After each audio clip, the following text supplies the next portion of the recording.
All right. Well, last week we talked about the fact that the Christian life can sometimes be a battle, right? And that in order to live the life that God has for us and wants for us to live, we're going to have to fight for it. That it's not just going to be handed to us. So we talked about that last week, the need to learn to fight for the life that God wants for us. Well, today we're beginning a brand new series called The Strategies of the Devil. And during this series, we want to seek to understand who the devil is and how he seeks to influence our lives. And so over the next 5 weeks, we're going to be talking about things such as the fact that the devil is seeking to divide us. He's seeking to deceive us. He seeks to discourage us. Notice the D theme there. And he seeks to distract us. But in today's message, I want to begin by talking about what the devil's overall purpose is in our lives, what he wants to do in our lives.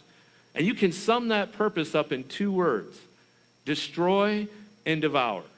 That's what the devil wants to do for us. He wants to keep us from living that life that God has for us, that we talked about last week, that victorious life, that prospering life where sin is not dominating our lives. And I want to read 2 verses to you that help drive home this point that the devil seeks to destroy and devour. The first verse is one that we actually read last week. It's John 10:10, but I thought it was so good I pulled it back out again. Nothing wrong with some leftovers, right? Word of God is always fresh.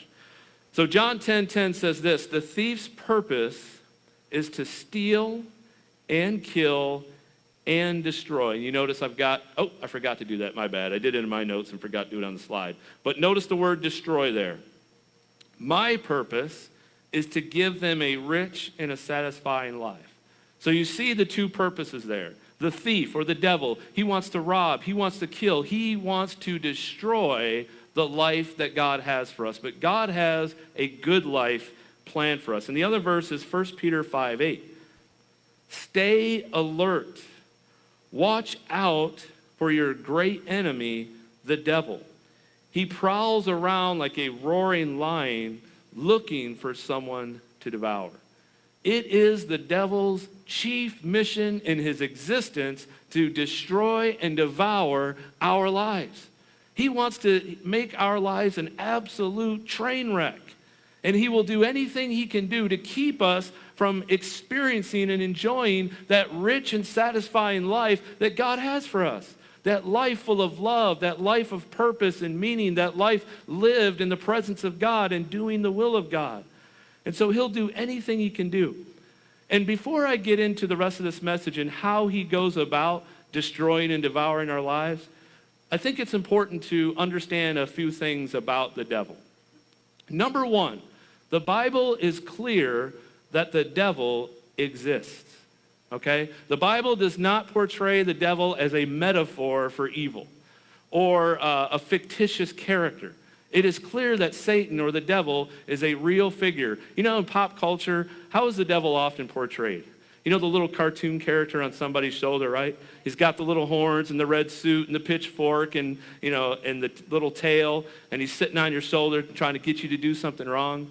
Just this cartoonish, fictitious character is often how the devil is portrayed in our popular culture. But again, the Bible is clear.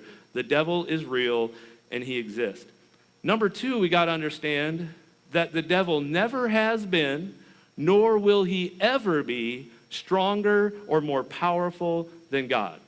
Okay? Some people want to believe that God and the devil are like 2 sides on the same coin. The yin and the yang, or they're these co-equal beings that represent good and evil. Nothing could be further from the truth. The devil has never been nor ever will be God's equal or greater than God. He has always been below God and subservient to God. So we need to understand that the devil has never been nor will ever be more powerful than God. And then the final thing we really need to understand about the devil is he cannot violate the free will that God has given all of us as human beings. He can't. So because of these things, because he's not more powerful than God, and because he cannot violate our free will and just take us over like a puppet on a string and make us like robots, because of these things, the only way that he can gain access into our lives in order to destroy and devour our lives is if we let him. And the number one way that he does that is he understands that if he can get us to leave the safety and security of a right relationship with God, that he can get us. Now, I want you to notice what Peter said in his description of the devil. I think it's really interesting how Peter chooses to describe the devil. He said he's like a roaring lion. He's prowling around, seeking whom he may devour. How many of you have ever, at least on a video, I've never seen it live, how many of you have ever seen videos of a lion hunt? Anybody in here? How many are lucky enough to see it maybe live? All right, we got lion. He said, let me put my hand down. I didn't understand the question, okay? You know, I've seen it on video. I've never seen it live. But if you see videos of a lion hunt, you know, for all the hype of the lion being the king of the jungle, you know, lions don't just walk up to a herd of whatever they're hunting, gazelles or antelope or something, or zebras. They don't just walk up and say, hey, I'm the king of the jungle. I'm going to take one of you and eat you. Come on, they don't do that. What do? They kind of, you ever watch a cat hunt? I mean, they're cats. Lions are cats, right? They kind of sneak up on whatever they're hunting, their prey. That's what lions do. They sneak around, they're hiding in the grass, and they don't attack a full herd of whatever it is they're hunting. They wait for a straggler. They wait for someone who's fallen behind, or maybe that's young or old or sick or weak or just wanders off from the protection of the entire herd. And when they get something that is vulnerable and away from the safety and protection of the herd, then they pounce. They leap at the opportunity to catch their prey. What an analogy of how the devil operates. He understands that if we're in a right relationship with God, he can't touch us. If we're staying connected to God, he is powerless to do anything in our lives. But if he can lure us away, if he can get us, if he can draw us away from that safety and that security that we have in God's presence, then he can begin to attack at our lives. Now listen, nothing separates us from God more than sin. Sin is simply us deciding that we're going to do life our way and not God's way. That I want to go my way and live life how I want to live it, and I don't want to do God's way. That's sin. And when we begin to live that way and live in sin, we get separated from the life of God. And that's exactly when the enemy, seeking whom he may devour, he's just waiting for that opportunity to be able to impact our lives. Because it is this power of sin over our lives that the devil takes advantage of. You know, if you go back to the very beginning of the book of Genesis, it was sin in the garden with Adam and Eve. That's what made the world what it is now. When Adam and Eve fell and that perfect relationship with God was broken, they allowed sin into this world. And ever since then, sin has dominated mankind. And it has allowed death and destruction, and the things that we see in this world that are bad was allowed in because of sin and that broken relationship. And again, that is what the devil will use to destroy and devour our lives. When we are separated from God because of sin. And the story I really want to use today to kind of help drive this point home is the story of Cain and Abel in the Bible. And you can read about that story in Genesis chapter 4. I encourage you to go read it. It's not that long. It won't take you long to read it because we don't have time to go over the whole thing. But Cain and Abel in Genesis chapter 4, they are brothers. And they are sons of Adam and Eve. So they're like the first generation born outside of that right relationship with God, born in this world dominated by sin. And so we see one day that Cain and Abel both approach God to bring an offering to God. So we see that they're trying to worship God. They're trying to walk in relationship with God. And so two offerings are brought. And God accepts one person and one offering, and he rejects the other. So the Bible says that God accepts Abel, and his offering. He's pleased with Abel, and he's pleased with the offering that he brought. But we also see that he's not pleased with Cain. He's disappointed with Cain, and he rejects Cain and his offering. And that's where I want to pick up the story in Genesis 4, 6 through 7. This is God's response to Cain. He says, "Why are you so angry?" The Lord asked Cain. "Why do you look so dejected?" I thought of this. How many parents have ever caught your kids doing something wrong, right? And you're trying to discipline them. You know they're wrong. They know they're wrong. But you get this look. You know, come on. They won't admit they're wrong. They just kind of give you that defiant, like upset, dejected look. Come on, you know you were wrong. That's what I think about in this image of Cain, just kind of, pouty lip and stomping his foot, And listen to what God says in the rest of this in verse 7. He says, you will be accepted if you do what is right.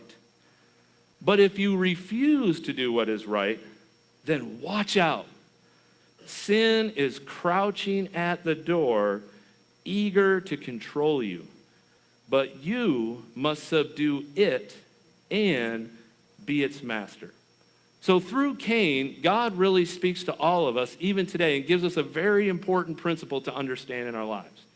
That when we do right, in other words, when we live God's way, then we can live a life in close connection and fellowship with God when we do it God's way. But when we seek to do it our own way, then it breaks that relationship with God. We are separated from the life of God when we sin and go our own way. Now listen to the language, listen to what God says. In that verse 7, he says, but if you refuse to do what is right. In other words, refusal is a choice, isn't it? Right? Don't you have to make a choice in order to refuse something? If you put vegetables in front of your kid for dinner and they say, no, I'm not going to eat it, they're making a choice to refuse it. Now, as a parent, you might override that choice and say, you're going to eat them vegetables, or find a sneaky way to make them eat it. But anyway, that refusal is a choice. Because again, we have free will. And we can either choose to do it God's way, or we can refuse to do it God's way. But anyway, what the Lord was saying is, if you refuse to do things my way, if you refuse to do what is right, then you open the door to sin in your life. Now again, look at this imagery that God uses to describe sin. He said, sin is crouching at your door. Go back to that imagery that Peter used of the roaring lion. The lion, right before it's about ready to strike its prey, is crouching. And its hind legs are, the muscles are tense because it's about ready to use all of its force in its legs to pounce and jump and attack. So God gives us very similar imagery that sin is lying outside of our door just waiting for that opportunity for us to let it in so that it can shoot in there and begin to dominate and take over our lives. See, we got to understand that when we consistently refuse to live God's way, and notice again, it's not the devil breaking our door open, we open the door to allow him to be able to influence our lives when we give in to sin in our lives. And so this power of sin, if we let it into our lives, it begins a downward spiral of destruction in our lives. And I love this verse in James 1:14 through 15, because he kind of gives us this image and this picture of how sin, once we let it in, can begin to dominate our lives.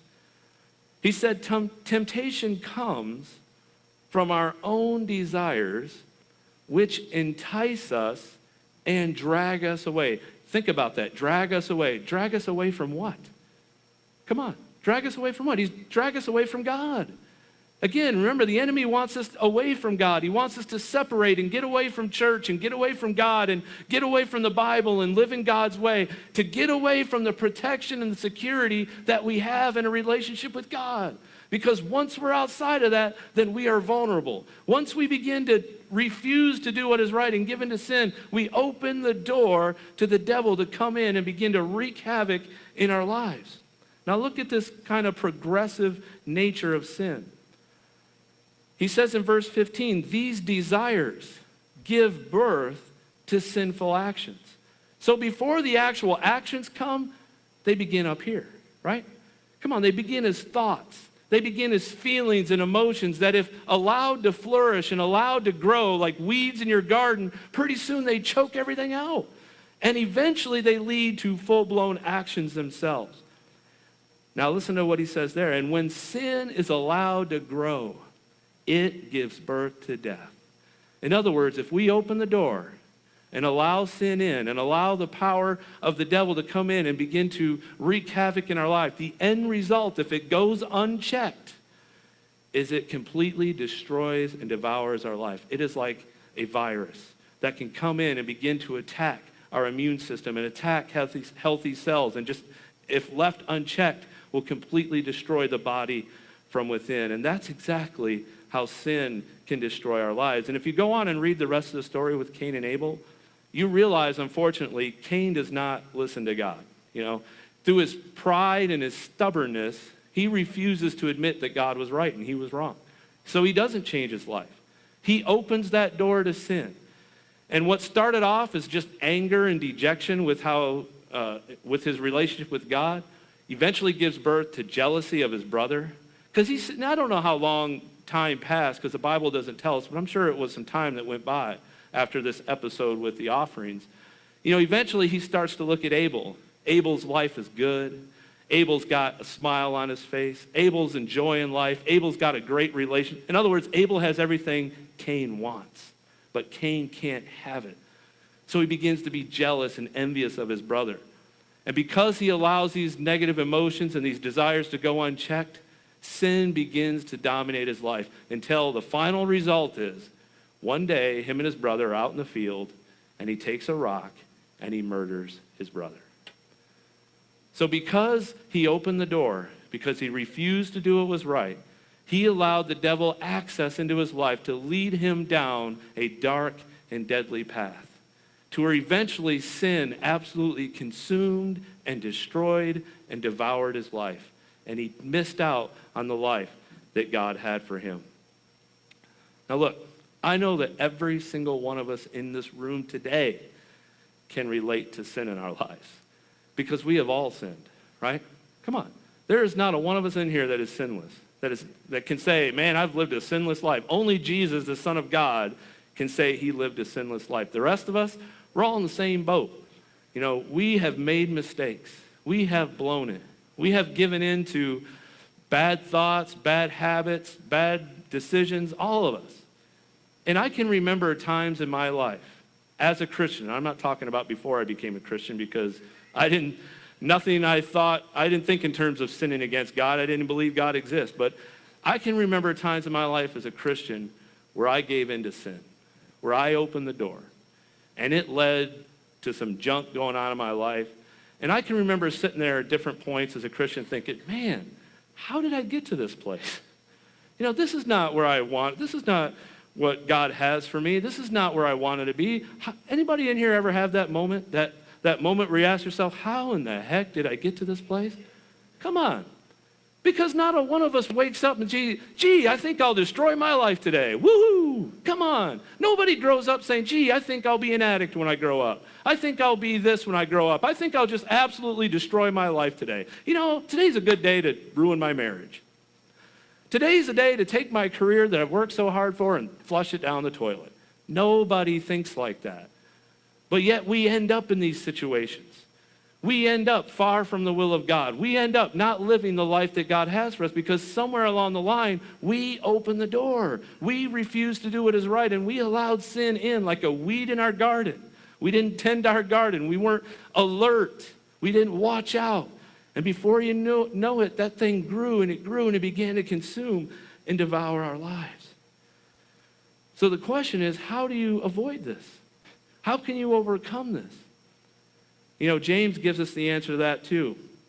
James 4:7-8 says this: so humble yourselves before God. Resist the devil, and he will flee from you. Come close to God, and God will come close to you. Our safety, our security, our strength must come from God. This humbling ourselves before God can't just be a one-time thing. It is every day. Come on. I don't know about you, but I am tempted every day to do something stupid. Anybody? Hello? Come on.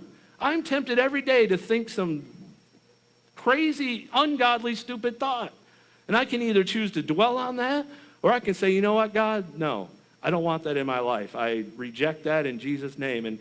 But it is through humility. Humility. When we maintain a right relationship with God, that is where we're going to draw our strength from. That is the only way we're going to be able to resist the devil and the temptation to sin and everything that comes against us is through maintaining a right relationship with God.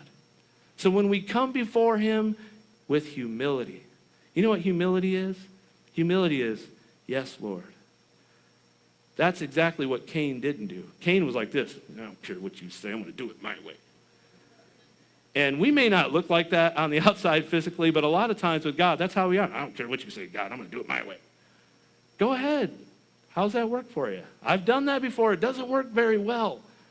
I have learned that it is much better to stay in the safety and the security of a right relationship with God. So look, will we make mistakes? Of course we will.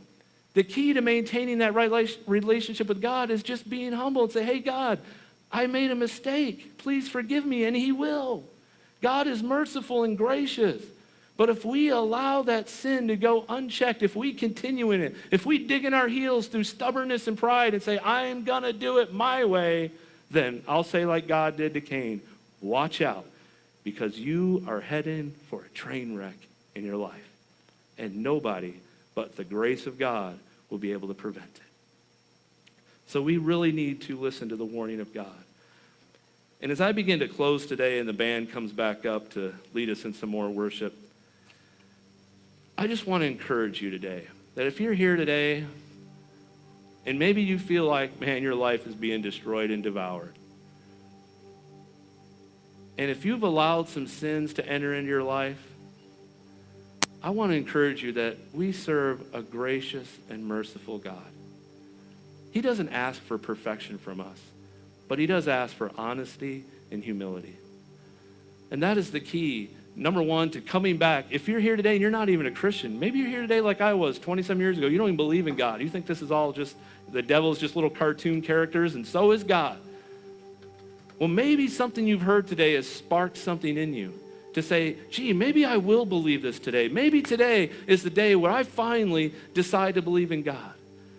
Well, I want to let you know that because of what Jesus Christ did for you on the cross, he made a way for us to overcome sin in our lives so that we can come back into a right relationship with our Heavenly Father. We can receive forgiveness and mercy and grace, not just one time, but every day we need it. So that we always have a God that we can run to when we're feeling weak, when we're feeling overcome, when we feel like our lives have just completely missed the, come off the rails. There is a God who can put us back on the rails so that our lives do not end up being a total train wreck. So I want to encourage you today, as I'm going to be praying here shortly, closing this message out. The altars are open today. If you need to come and humble yourself and cry out to God, you say, well, what do I say? It doesn't matter. God's not looking for some poetic words out of your mouth. He's looking for whatever's in your heart. When I got saved, the first I got on my knees, I said, God, I don't remember the exact words, but it's something like, God, if you're real, will you please do something in me? Because I'm broken and I can't fix this. And I don't want to live this way anymore. If that's all you can say, if all you can say is, God, save me, God, help me. If you need to come back into a right relationship with God today, I just want to tell you, if you need prayer, the altar is wide open. I just invite you to come. If you want to come now, great, come. If you don't want anybody to pray for you, that's fine. You can just kneel at the altar. If you want somebody to pray for you, we can pray for you too. But also during the rest of the service, during any of the songs, if you want to come and pray, come. Cry out to the God who loves you. Cry out to the God who can save you. And he will give you the strength to overcome sin in your life. Because again, God has a good life for you. But remember, the devil, he wants nothing more than to devour and destroy your life. But let's close the door to him. Let's humble ourselves before God. Let's ask God for help. So, Father, I just come to you today, and I thank you for saving me, God. I thank you, thank you for helping me in my life. I have made so many mistakes, God, but you have had such tremendous mercy on me. I know, Lord, that you're able to take a broken life, a life that has gone off path, a life that isn't where you want it to be. And I know you are well able to take that life and fix it and restore it and put it back on a right path. God, you've got a good life for us, but the enemy, the devil, he wants nothing more than to draw us away from you. Lord, if there's anyone here today that feels like they are just a million miles from God, if they feel disconnected from you, for whatever reason, God, I pray that you would help them humble themselves to draw near to you. Lord, it says in your word that if we draw near to you, you will draw near to us. If we draw near in humility and honesty, if we'll let go of our pride and our ego of trying to do it our way. Lord, if we'll just surrender to you and do it your way and humble ourselves and admit we were wrong. Admit that, God, your way is better than ours. So God, I just pray that you would just help us to be a people who walk in a right relationship with you, who overcome the power of sin in our lives. In Jesus' name, amen. Thank you, guys.